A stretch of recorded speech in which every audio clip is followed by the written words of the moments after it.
Hello. हा माऊली शिरसाट बोलतोय. बोला, काय म्हणता? माझं बोलणं अर्धं राहिलं ताई. तुम्ही फोन कट केला त्या दिवशी. हम्म. तुम्ही जे समजा असं तुम्ही कोणत्या परत आधार परत का फोन करताय? त्या दिवशी मी तुम्हाला सांगितलं ना, माझ्या सांग- भावना ज्या आहेत मी तुम्हाला सांगितल्या. काय भावना आहेत? कशाला फोन अहो, करताय तुमच्या तुम्ही? काय भावना आहेत ताई? नाही नाही, मी आम्हाला काही भावना आहेत का नाही? विषय- तुमच्या भावना आहेत. अहो, अख्ख्या आमच्या समाजाच्या भावना दुखल्या ना.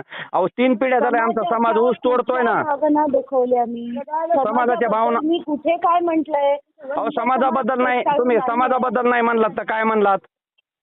काय हा? बोलले मी ते तुम्ही ऐका परत एकदा. अहो, ऐकलंय ना. तुम्ही काय म्हणलात की मुंडे साहेबांनी नोकरीला लावलंय. मुंडे साहेबांनी नोकरीला लावलंय का आम्हाला?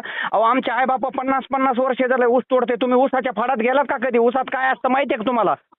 ऊसतोड कामगारांसाठी मी जितकं लढले ना तितकं कोणी लढलं नसेल. काय लढलात ताई? तुम्ही ऐका ताई, ऐकून घ्या. ऊसाच्या फडात तुम्ही जाऊन बघा काय शेतकऱ्याचे हाल असते, त्या ऊसतोड कामगाराचे हाल काय असते. तुम्ही मला सांगा समाजाबद्दल मी काय बोलले? काय बोलले? समाजाबद्दल तुम्ही असं बोललात. आणि ऐका मी दुसरी गोष्ट सांगतो. बीडमध्येच समाजाचे नोकर आहेत का? ताई, महाराष्ट्राच्या कान्याकोपऱ्यात जा, चांद्यापासून बांद्यापर्यंत जा. तुम्हाला किती कलेक्टर, SP, DYSP वंजारा समाजाचे त्यांच्या हुशार येऊ लागले.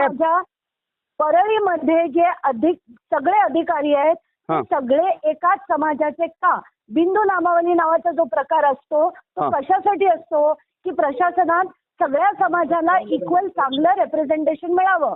पण तसं होताना परळीत दिसत नाही. हा त्याच्या मागचा माझा उद्देश होता. तुम्ही तसं बोललेला नाही ताई. सरळ सरळ तुम्ही सांगितलंय की वंजारा समाज हा कसा नोकरीला लागला आणि मुंडे साहेबाच्या काळात लागला आणि मुंडे साहेबांनी पोलीस केलं.